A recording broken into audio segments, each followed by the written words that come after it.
Hanukkah is an important time for Jews all over the world. It commemorates and celebrates freedom to be a Jew and have a Jewish nation. One important way we connect to this is by lighting our own Hanukkah menorah, or a Chanukiah. In the Holy Temple in Jerusalem, there was a solid gold menorah that was always lit by the high priests. When we light the menorah in our home, we honor and remember our Holy Temple in Jerusalem. Another way to connect to Hanukkah is through ancient coins from that momentous time and right after that period. These are actually the first Jewish coins of an independent Judea, an independent Israel. Today, enemies of the Jewish people lie and say Jews have no connection to the land of Israel.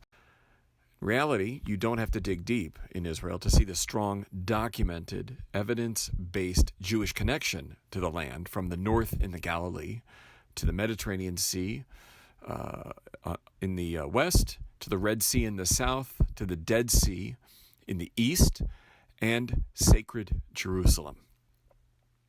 Hanukkah celebrates the time when Seleucid Syrian Greek king Antiochus IV Epiphanes invaded Jerusalem and passed draconian laws against the Jewish people, hoping they would give up their religion and just worship like the Syrian Greeks. But the majority of Jews would not submit, and this was very frustrating to Antiochus. He sent a representative to Jerusalem, to the Holy Temple, to force the high priest and prince of the Jews, Mattiyahu HaKohen ben Yochanon, Mattiyahu, the high priest, son of Yochanon, to sacrifice in the temple to the Greek gods. And he offered to enrich Mattiyahu and his family, which included 5 sons like Shimon and Yehuda Maccabee, Simon and Judah Maccabee. Mattiyahu was furious with this, and he killed Antiochus's representative. He then says, and I quote from the book of Maccabees, "Let everyone who has zeal for the law and who stands by the covenant follow me." And that's really how the Maccabee revolt, the war that Hanukkah celebrates, begins. And the war lasts 7 years, from 167 BCE to 160 BCE. This is the first Jewish revolt in Israel in 400 years at that point. It was successful and leads to Jewish independence for the land. Once again, Israel was ruled by its native Jewish population. When you celebrate Hanukkah, you celebrate Jewish independence in the land of Israel. Now, when you have a country, you need money for commerce. And this is one of the great ways to also connect to our ancient roots in Israel and Jerusalem and Hanukkah. Here's some of the coins made during the era of Mattiyahu's grandchildren, the descendants of Simon Maccabee and the nephews of Judah Maccabee. The oldest one is from around 132 BCE, and it was issued by Prince and High Priest Yochanon Hyrcanus, the son of Simon. One side is a Syrian anchor and written in Greek of King Antiochus the benefactor. This is Antiochus VII, who was after Antiochus IV. So he was having better relations with the Jews.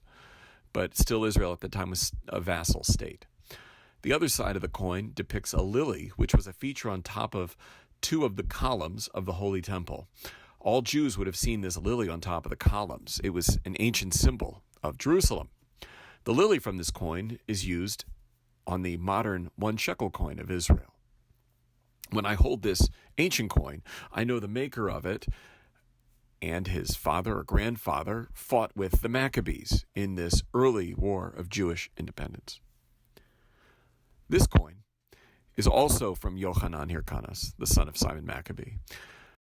It features 2 cornucopia, symbolizing plenty and abundance, and has a pomegranate in between them. Pomegranates are common in Israel today, and it is one of the foods we eat on Rosh Hashanah, the Jewish New Year.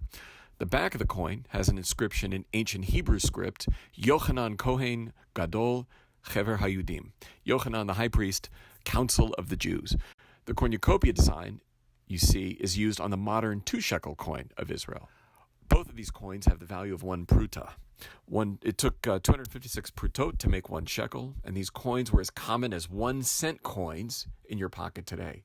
I want to wish you a happy and meaningful Hanukkah, and I hope you find a way to connect to our rich Jewish heritage and our homeland Israel. And when you light that menorah, you are bringing that holy temple into your home, and you connect to all the Jews of history. It's our cultural commonality. So happy Hanukkah, Chag Sameach, and may it be a time of miracles and warmth and joy.